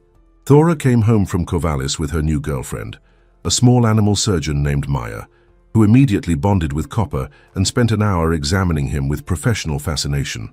Coralie joined them for dessert, bringing her blackberry pie and stories about past winters in Millbrook that had everyone laughing. It was the kind of Christmas Willa hadn't experienced since before James died, full of warmth and noise and connection, the house alive with voices and movement. She helped Catherine wash dishes afterward, standing at the sink with her hands in hot soapy water, listening to laughter from the living room, and felt something shift inside her. Not the erasure of grief, which would always be part of her, but the expansion of her heart to hold joy alongside sorrow. Both could exist simultaneously. Both were real and valid and true. "You look happy," Catherine said quietly beside her, drying a plate. "I am happy. It surprises me sometimes, but I am. It's good to have you back. The real you, I mean. Not the ghost who was going through the motions." Willa smiled. "It's good to be back." January brought the new year, and with it, a sense of purpose Willa hadn't felt in years. The Digital Archive project officially launched, and she threw herself into it with enthusiasm, organizing volunteers, setting up digitization protocols, traveling to surrounding counties to learn from their existing programs. The work was fulfilling in a way her previous job had been only intermittently, and she found herself looking forward to each day rather than simply enduring it. Copper continued his storm monitoring throughout the winter months. Each time thunder rolled across the valley, he positioned himself at the window and watched with calm attention, occasionally making soft vocalizations that sounded more like commentary than warning. He'd developed other behaviors too, tricks and habits that suggested his inherited intelligence was finding new outlets now that his primary mission was completed. He learned to turn the bathroom faucet on when he wanted fresh water. He figured out how to open the lazy Susan cabinet in the kitchen where Willa kept his treats. He started bringing her small objects, pine cones, leaves, once her abandoned bird's nest, and leaving them carefully arranged on the porch in patterns only he understood. "He's bored," Thora diagnosed during a February visit. "Smart cats need mental stimulation. You should think about doing some training with him. Give him challenges to solve." So Willa bought puzzle feeders and cat agility equipment, turned part of the spare bedroom into an enrichment space with climbing structures and hiding spots and interactive toys. Copper approached these new challenges with the same focused intensity he'd brought to his storm watching, solving puzzles quickly and then looking at Willa as if to say, "What's next?" She found herself enjoying the training sessions, the partnership it created between them, the way it deepened their already unusual bond. Spring returned to Oregon with its characteristic exuberance, and Willa's second garden was even more successful than the first. She'd learned from her mistakes, planned better, prepared the soil more carefully. Coralie helped again, though she moved more slowly this year and sometimes needed to rest between tasks. They worked together through March and April, planting and mulching and building trellises for the climbing vegetables, talking about everything and nothing, building the kind of deep friendship that comes from shared work and comfortable silence. In May, on a warm afternoon that felt more like summer than spring, Coralie mentioned casually that she'd been thinking about rehoming her chickens. "I'm not getting any younger," she said, patting soil around a pepper plant. "The bending and lifting, the daily care, it's getting to be too much. I thought I'd find them a good home and simplify my life a bit." Willa looked at her neighbor, at the way her hands trembled slightly now, and the careful way she moved, and made a decision. "I could take them. The chickens. I've been thinking about getting some anyway, and I already know yours. We could keep the coop where it is, and I'd just come over to care for them. That way you could still see them, but you wouldn't have to do the physical work." Coralie's eyes brightened. "Would you really? That would be wonderful. I've been dreading having to give them up entirely." So Willa became the caretaker of 6 brown hens, named after British queens, Elizabeth, Victoria, Eleanor, Matilda, Anne, and Mary, who accepted their new human with regal tolerance. Copper was fascinated by the chickens, spending hours watching them through the fence, occasionally chattering at them with the distinctive sound cats make when they see birds. But he never tried to hunt them, content to observe from a respectful distance. The routine of chicken care added structure to Willa's days, a morning and evening ritual of feeding and watering and egg collecting that connected her even more deeply to the rhythm of the seasons and the land. She brought eggs to Catherine and Thora, shared them with Bernard and the other volunteers on the archive project, traded them at the farmer's market for honey and fresh bread. The simple act of gathering warm eggs from the nesting boxes each morning became a form of meditation, a moment of quiet gratitude for abundance and life and the unexpected ways joy could arrive. Summer brought the second harvest festival Willa had experienced in Millbrook, and this time she helped organize the Historical Society's booth rather than just staffing it. They'd prepared a special exhibit about houses in Millbrook with interesting histories, including her own house on Oak Ridge Road. The story of Soren and his cats, of Ivy's tragedy and the foundation's repair, had become known around town through the natural osmosis of small-town gossip, and people were fascinated. Willa had wrestled with how much to share publicly, wanting to honor Soren and Ivy's memory without sensationalizing their pain. In the end, she'd created a simple timeline with photographs.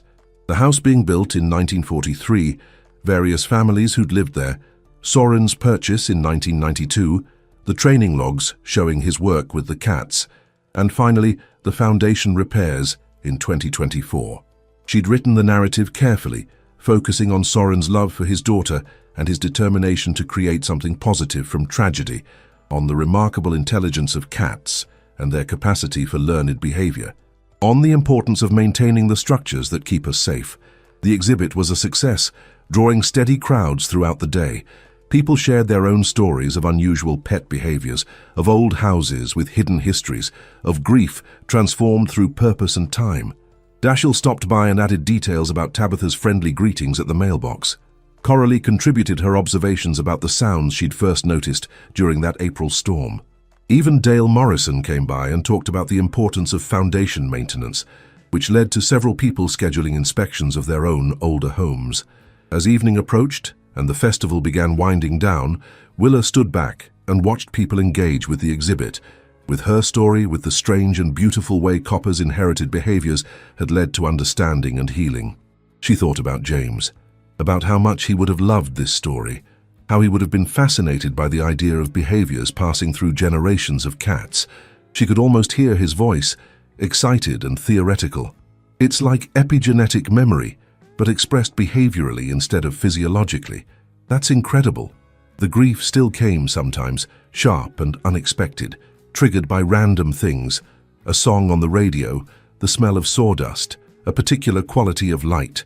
But it was manageable now, integrated into her life rather than dominating it. She missed James every day, but she also lived every day, and those two truths no longer felt contradictory. That night, after the festival ended and the cleanup was complete, Willa walked home in the summer twilight. The days were long now, the sun not setting until after 9, and the walk felt pleasant and peaceful. As she approached her house, she saw a familiar orange shape on the porch railing, Copper positioned like a gargoyle watching her approach. She climbed the porch steps, and he jumped down to wind around her legs, purring his greeting. She unlocked the door, and they went inside together, into the cool interior of a house that had seen tragedy and joy, that had held grief and healing, that had taught a cat to call for help and taught a woman to listen. Later, Lying in bed with Copper curled against her side, Willa thought about legacy and inheritance and the things that persist beyond death. Ivy persisted in the house that had been her home, in the memories of people who'd known her, in the system her father had created to prevent similar tragedies. James persisted in Willa's heart, in her tendency to stop for creatures who needed help, in the way she approached the world with his blend of curiosity and compassion. Tabitha persisted in Copper, in the behaviors that had been passed down through generations, in the collar he wore that had once been hers. And Copper would persist too. Maybe in kittens someday, if Willa decided to let him find a mate. Maybe just in the story people told about the cat who made human sounds during storms and led his human to understand a decades-old tragedy. Maybe in the way he taught her to pay attention, to investigate, to trust that strange behaviors often carried meaning if only you were willing to look deeply enough. The house creaked and settled around them, a sound Willa had come to love, the voice of a structure holding its inhabitants safe. Outside, the summer night was full of small sounds, crickets and frogs, distant cars on the highway, wind moving through the Douglas firs on the property's edge. Inside, there was just her breathing, and Copper's purring and the profound sense of peace that came from being exactly where she needed to be. September arrived again, completing 2 full years since Willa had moved to Millbrook, 2.5 since she'd found Copper under that bridge. She marked the anniversary quietly, making a special dinner and letting Copper have extra treats, reflecting on how thoroughly her life had been transformed. The digital archive project was thriving, with volunteers from 3 counties contributing to what was becoming a comprehensive record of the region's history. Her garden was producing its fall harvest of squash and kale and late tomatoes. The chickens were healthy and productive. Coralie was doing well, enjoying her reduced responsibilities while still spending time with her beloved hens. And Copper. Copper had settled fully into his role as both companion and guardian, still watching storms with professional interest, but no longer driven by desperate urgency. He'd become known around town, the cat with the unusual intelligence and remarkable history, and people who visited the Historical Society's office would sometimes ask Willa to bring him by so they could meet him. He handled the attention with feline dignity, allowing admirers to pet him before retreating to his carrier when he'd had enough socializing. On a Thursday evening in late September, Willa received a call from Riverside Care Facility. Michelle, the social worker, had news. Soren's nephew, who'd been handling his uncle's estate, wanted to meet Willa. He had something to give her, something Soren had specifically set aside with her name attached. They arranged to meet the following Saturday. The nephew, whose name was David Blackwell, was in his 50s, tall and thin like Soren, with the same careful way of speaking. He'd driven over from Eugene with a cardboard box, which he carried carefully into Willa's living room and set on the coffee table. Uncle Soren was very clear about this, David said. He wanted you to have these things specifically. He said you'd understand their significance. Inside the box were more training logs, covering years Willa hadn't seen before. Photographs of Tabitha and her kittens, of Soren as a younger man with various orange cats, of a little girl with pigtails laughing as a cat jumped to catch a toy, more notebooks filled with observations about feline behavior and learning, theories about inherited responses, notes about which cats seemed to pass certain behaviors to their offspring most reliably. At the bottom of the box, carefully wrapped in tissue paper, was a leather-bound journal. Willa opened it and recognized Soren's handwriting immediately, but this wasn't a training log. It was a diary, personal and raw, chronicling his journey through grief after Ivy's death. She read the first few entries and felt tears prick her eyes. "I don't know if I should read this," she said to David. "It's so personal." "He wanted you to." He said. David pulled a piece of paper from his pocket, unfolded it and read, "She'll understand why I couldn't leave and why I could never stop training the cats. She'll understand because she's lived in that house with Tabitha's descendant, and she's felt what I felt, the weight of responsibility, the need to prevent tragedy, the hope that love can persist even after death. Tell her the journal is for her, so she knows she's not alone in how grief can remake you." David left an hour later, after sharing coffee and stories about Soren's life before the tragedy, painting a picture of a man who'd been happy once, who'd loved his daughter fiercely, who'd been a good father and neighbor and friend before guilt and grief had reshaped him. Willa promised to take care of the materials, to incorporate them into the archive, to make sure Soren and Ivy's story was remembered accurately and with love. After David left, Willa sat with the journal and copper, reading slowly through Soren's words. The early entries after Ivy's death were almost unbearable in their rawness. The guilt, the anger at himself, the desperate wish to undo that day. But as months and then years passed, the entries changed. The focus shifted from what had been lost to what could be preserved, from grief that immobilized to grief that motivated. The training logs appeared more frequently, notes about Tabitha's progress, hopes that someday, somehow, his work would mean another family wouldn't experience what he had. One entry, dated June 2003, 6 years after Ivy's death, struck Willa with particular force. "I understand now that I'm not training these cats to prevent tragedy. Tragedy will happen regardless, to people I'll never meet, in ways I can't predict. What I'm doing is creating possibility. The possibility that when disaster strikes, communication might bridge the gap between need and help." Tabitha tried to tell people Ivy was in danger.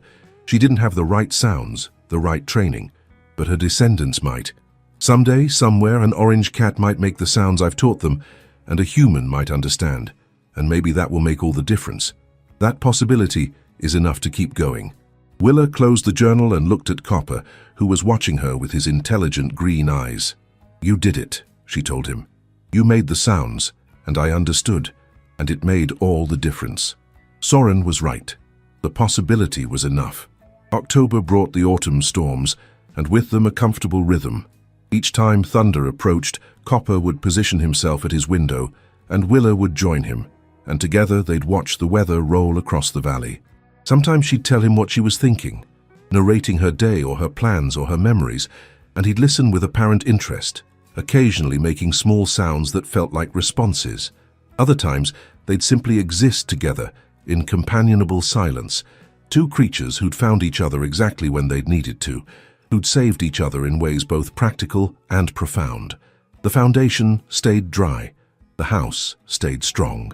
And in the basement that had once been a place of tragedy, Willa had created a storage area for the archive project, carefully organized boxes of documents and photographs and oral histories that would preserve the region's past for future generations. It felt right, transforming that space from a site of loss into a repository of memory, honoring what had been while building toward what would be. On Halloween, Willa and Catherine took Catherine's sons trick-or-treating through Millbrook's neighborhoods. It was a tradition Willa had participated in for years when she'd still lived in Portland, but this felt different, more rooted, more real. People knew her now, welcomed her, stopped to chat about the archive project or their gardens, or the unusually mild fall weather. She belonged here in a way she'd never quite belonged anywhere except with James, and the belonging felt earned, rather than accidental, built through days and seasons and small acts of connection. When they returned to Catherine's house, cold and sugar-high and laughing, Willa felt a profound sense of contentment. She'd built a life here. Not a perfect life, not a life without grief or difficulty, but a real life, full of purpose and connection, and the daily satisfaction of work that mattered. She'd honored James's memory by continuing to live fully, by stopping when creatures needed help, by approaching the world with curiosity and compassion, and she'd honored Soren and Ivy's memory by completing the mission Soren had devoted decades to, by understanding what Tabitha had tried to communicate, by making sure their story was told with respect and care. November brought the kind of cold rain that signaled winter's approach, and Willa spent more time inside, working on the archive project from her home office, while Copper supervised from various sunny spots around the house. She'd begun writing a longer piece about Copper and inherited behaviors, thinking it might be suitable for a journal about animal cognition or perhaps a popular science publication. The process of articulating what had happened, of explaining the science and emotion and mystery of it all, helped her understand the experience more deeply. She shared drafts with Thora, who provided scientific context and corrections, and with Coralie, who caught the moments where Willa's prose became too technical or lost sight of the emotional core.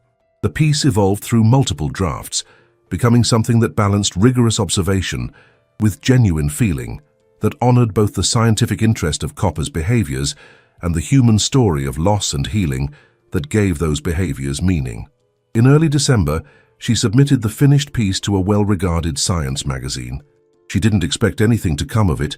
These publications received thousands of submissions, but the act of sending it out felt important, like casting a message into the world that might reach people who needed to hear it.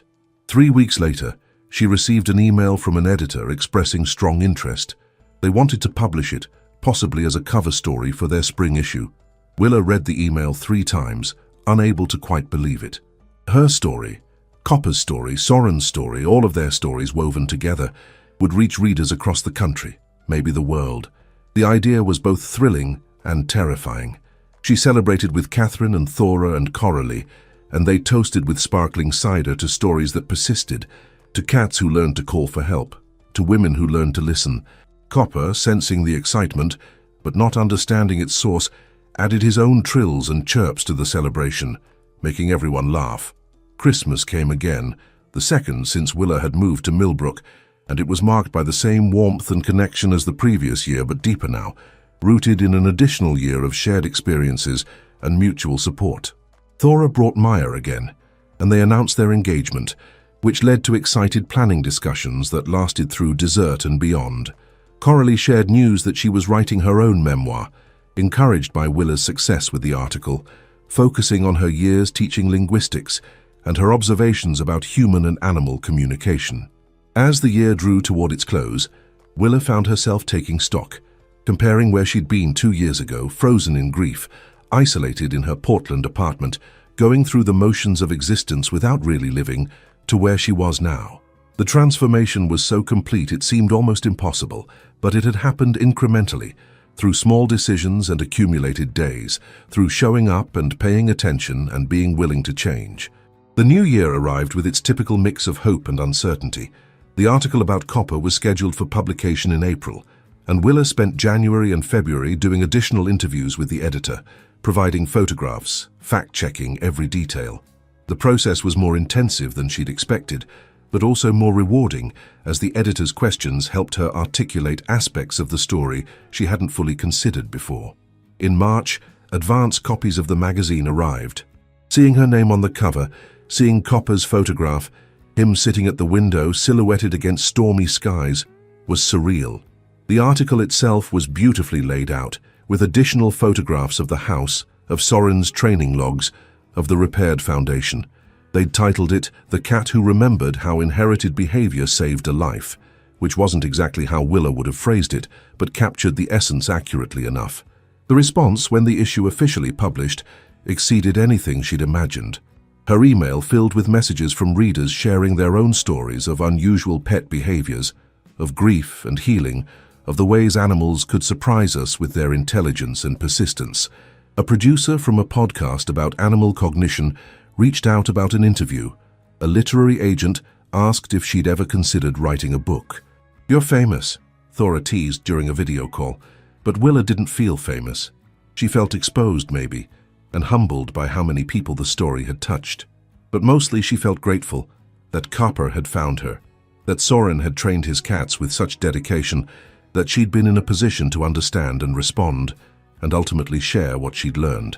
Spring arrived again, bringing with it the familiar rhythm of garden preparation and storm watching and daily life. Copper, now 3 years old, had matured into a magnificent cat, his orange fur thick and glossy, his movements confident and purposeful. He still monitored storms, but the behavior had become almost meditative rather than urgent, a ritual he performed more out of inherited habit than present necessity.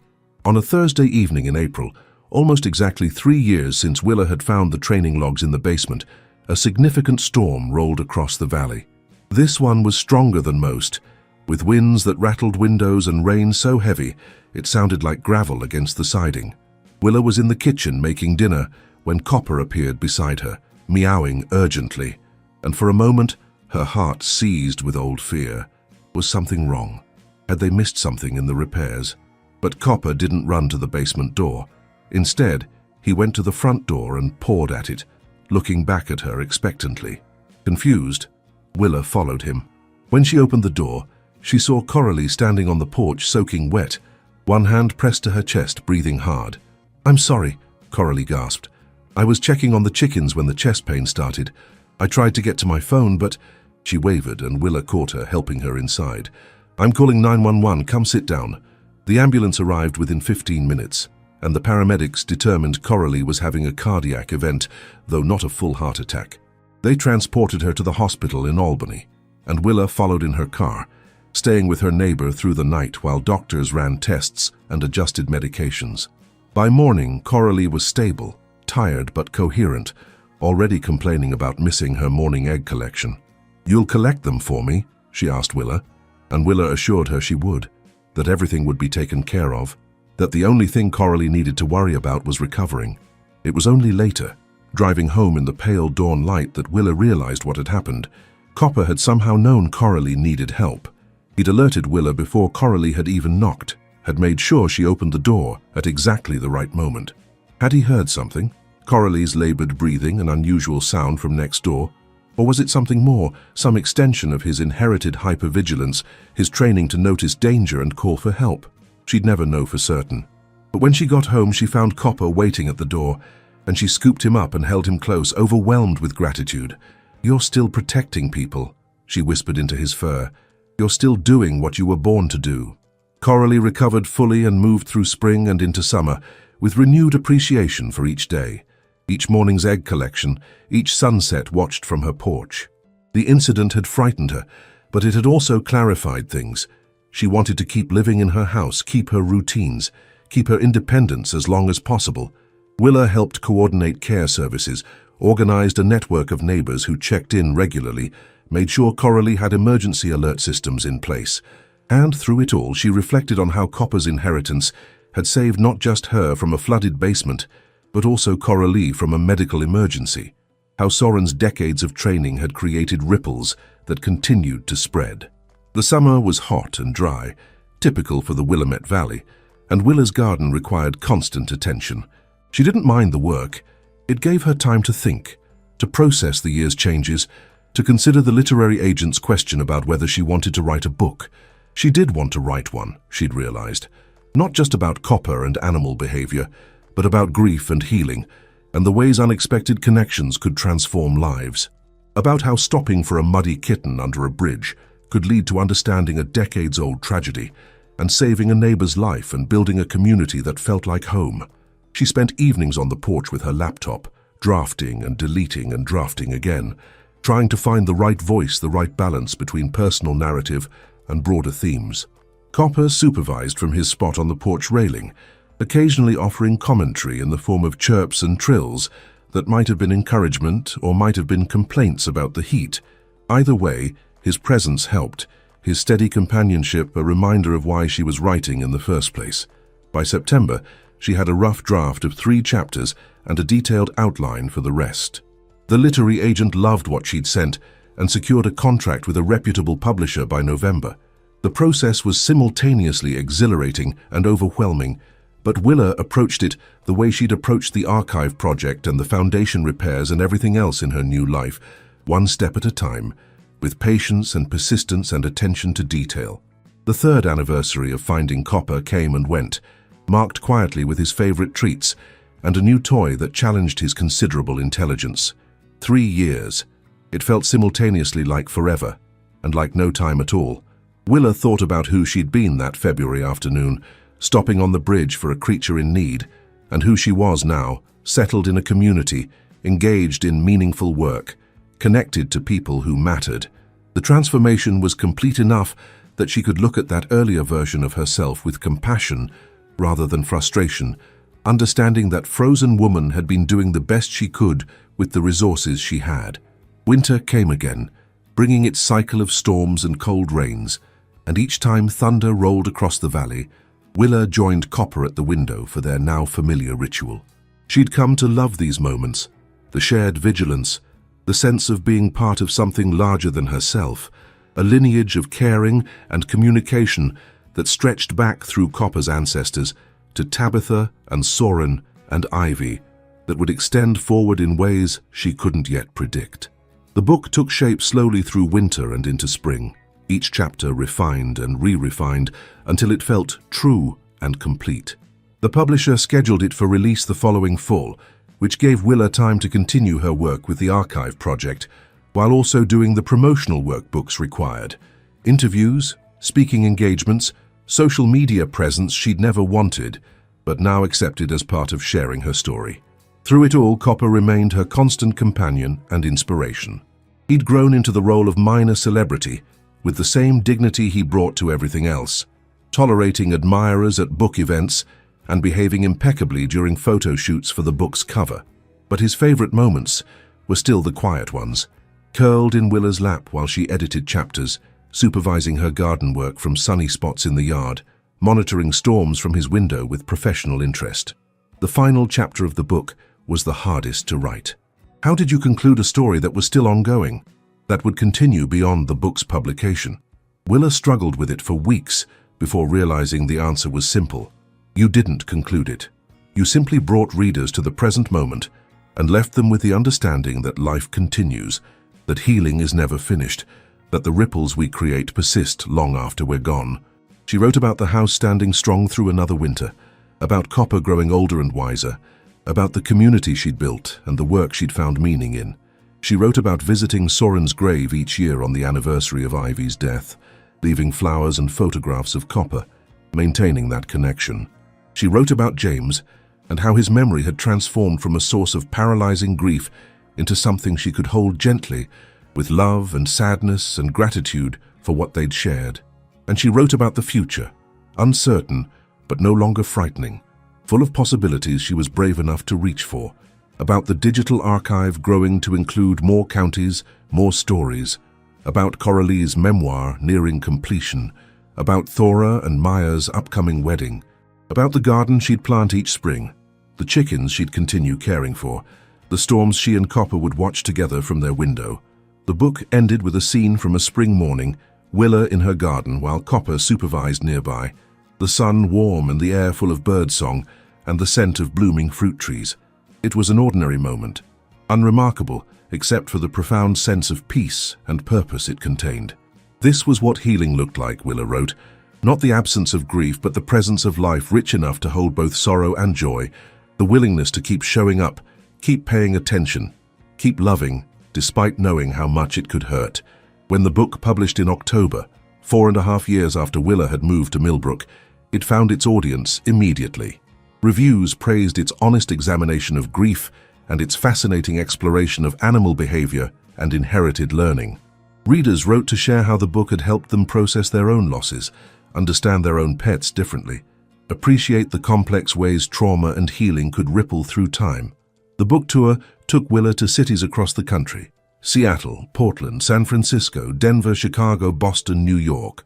In each place, she talked about Copper and Soren and the house with the repaired foundation, about how small acts of attention could lead to profound understanding, about the importance of listening to what the world was trying to tell us.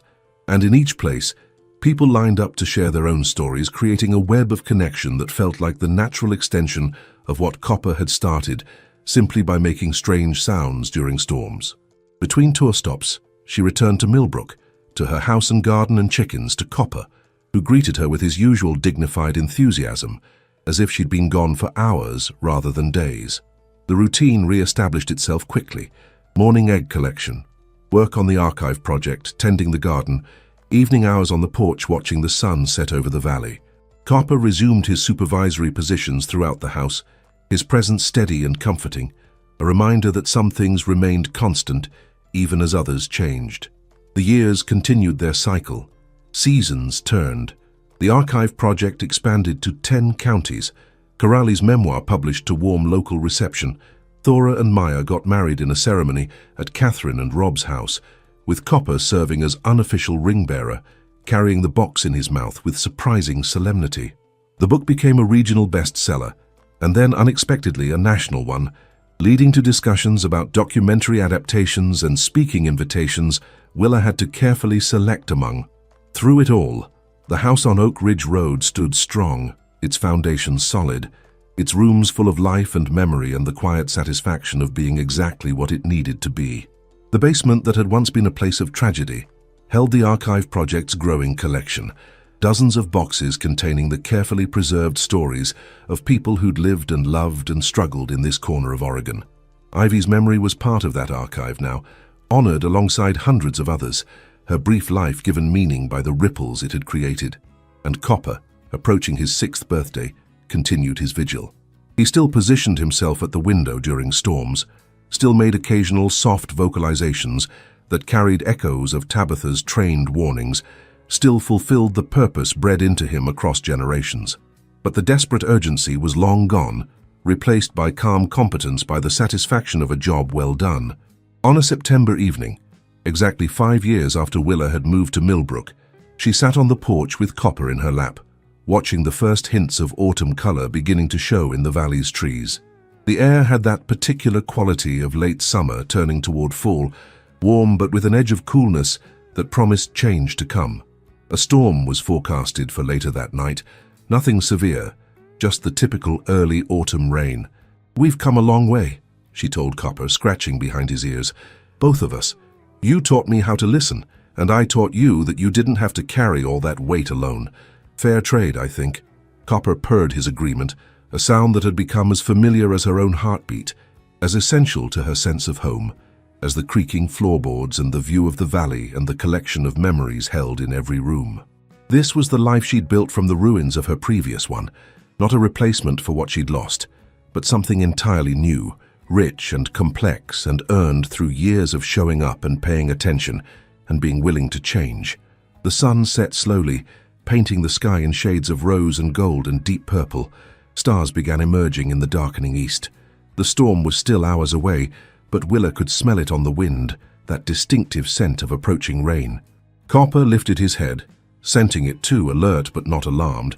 They'd weather this storm together, as they'd weathered all the others, as they'd weather the ones yet to come. And somewhere in the archive boxes in the basement, in the training logs and photographs and carefully preserved documents, Soren's dream persisted, the hope that love could transcend death, that purpose could outlast tragedy, that communication could bridge the impossible gap between species and generations, and the living and the lost. That hope had been fulfilled, was being fulfilled still, would continue being fulfilled in ways none of them could have predicted. The wind picked up, carrying the scent of rain more strongly now. Thunder rumbled in the distance, still far off, but approaching steadily. Copper's ears swiveled toward the sound, and he made a soft chirp, not a warning, just an acknowledgement. "Storm coming. We're ready. We're safe." Willa held him close and watched the lightning flicker on the horizon, illuminating the valley in brief flashes of white-blue light. The house stood solid around them, its foundation strong, its rooms full of stories and memories, and the quiet promise of tomorrow. And in the space between one moment and the next, between the flash of lightning and the rumble of thunder, between what had been and what would be, Willa understood that this was what peace looked like. Not the absence of storms, but the knowledge that you could weather them, the presence of love that persisted beyond every loss, the willingness to keep listening even when the language was strange and the message unclear. The storm arrived, as storms always did. The rain began to fall. And Willa and Copper watched it together from their window, two creatures who'd saved each other, who'd learned each other's languages, who'd proven that sometimes the most important messages come from the most unexpected sources, if only we're brave enough to stop and listen and understand. 10 years had passed since that February afternoon when Willa Crane stopped her car on a bridge and changed the trajectory of her life. She stood now in the same upstairs office where she'd first heard Copper make those impossible sounds. But the room looked different. Walls lined with bookshelves holding not just her work materials, but copies of her book in various editions and translations, framed photographs of speaking events and book signings, and the small awards that had accumulated over the years. The biggest change, however, was visible through the window. In the backyard, a young girl with dark braided hair was playing with an orange cat. Not Copper, though the resemblance was unmistakable. This was Ember, Copper's daughter, born 3 years ago from a carefully arranged match with another intelligent orange tabby Thora had found through her veterinary network. The girl was 7-year-old Sage, Catherine's granddaughter, who spent most afternoons here after school while her parents worked. Copper himself was downstairs, moving more slowly now at 11 years old, but still dignified, still watchful.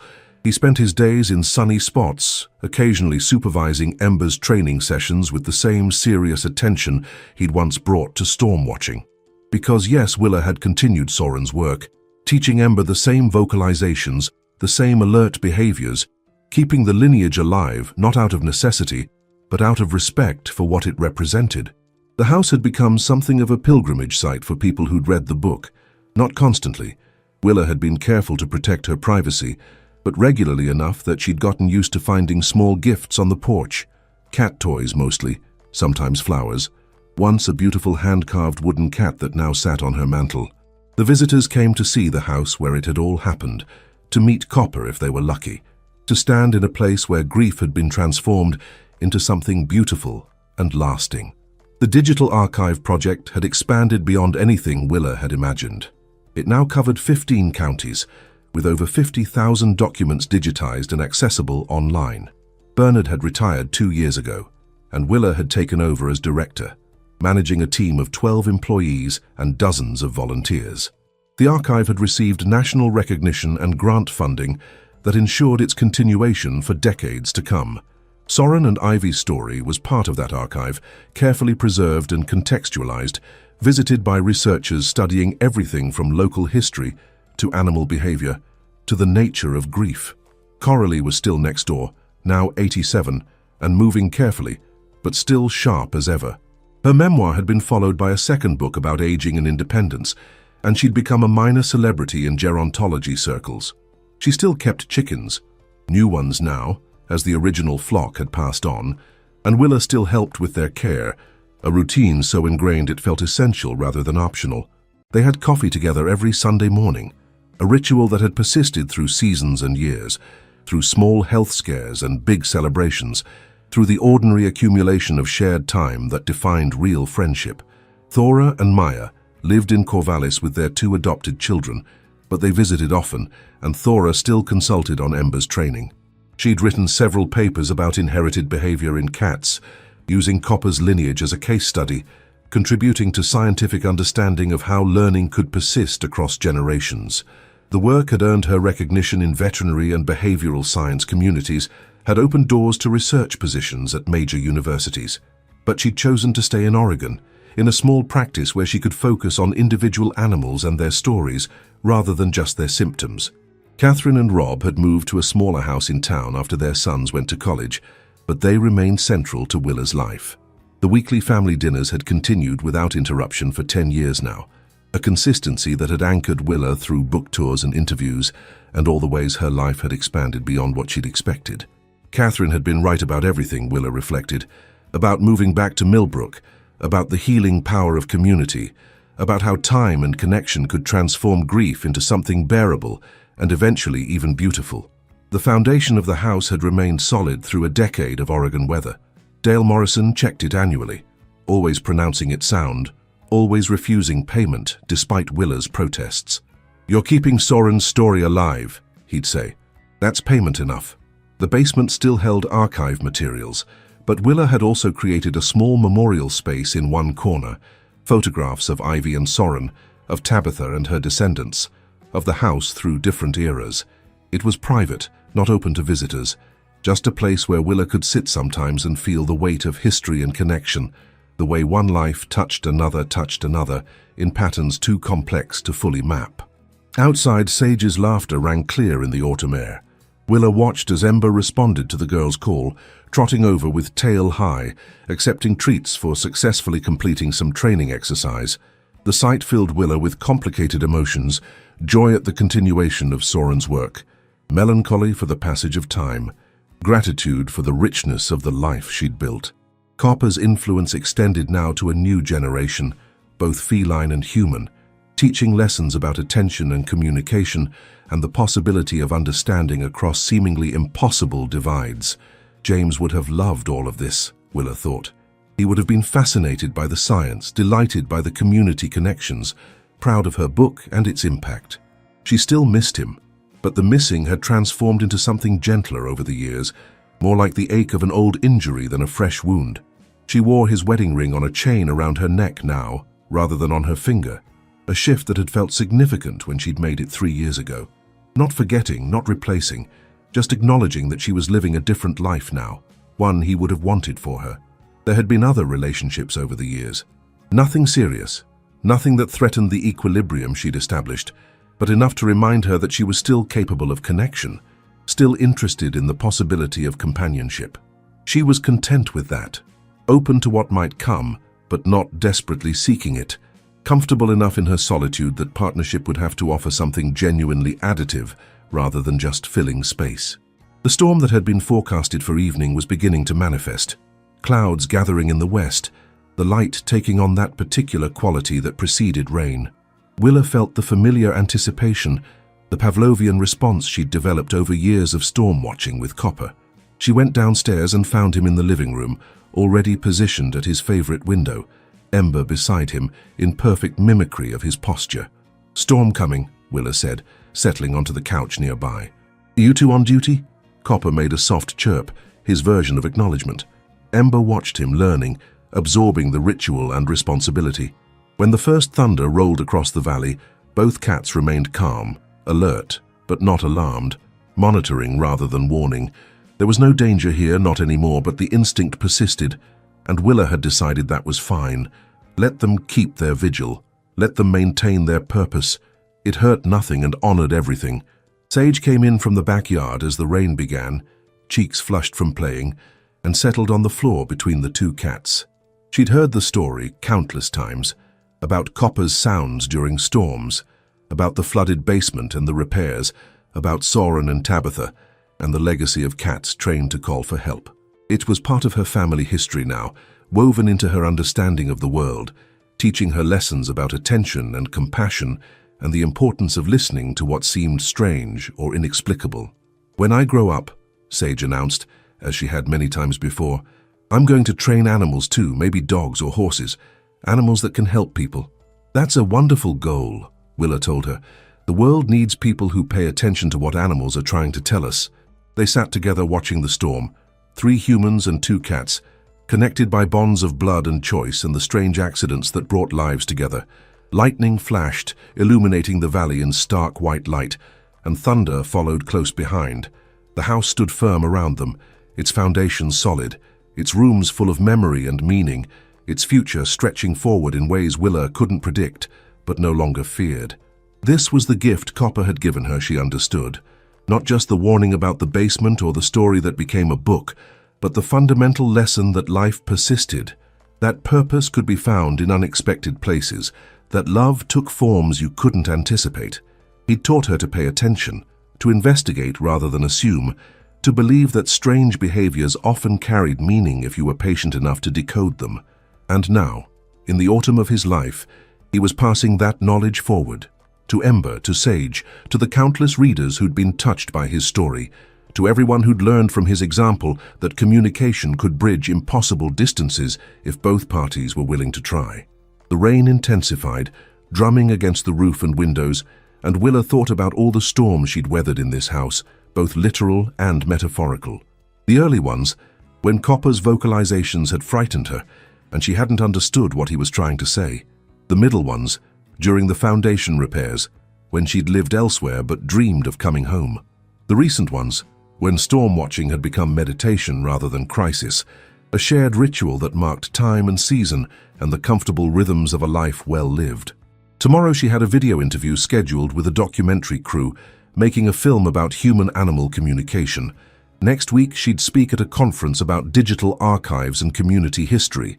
Next month she'd begin work on a new book, this one focusing on the broader themes of how communities preserve and transmit their stories across generations.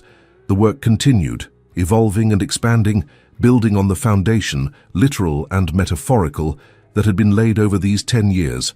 But tonight there was just this, a storm outside, safety within, beloved creatures nearby, and the profound peace of being exactly where she belonged.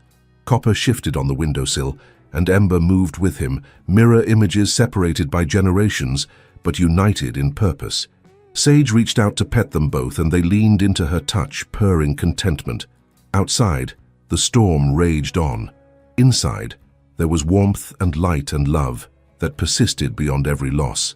And in the space between thunder and lightning, between what had been and what would be, Willa understood that this was Soren's real legacy. Not just cats trained to call for help, but the proof that love and purpose could transcend death, that grief could be transformed into something that served life rather than mourning loss. The wind howled, the rain fell, and in a house with a solid foundation on Oak Ridge Road in Millbrook, Oregon, the vigil continued, would always continue, a testament to the power of attention and the possibility of understanding, even when the language was strange and the message came from the most unexpected source.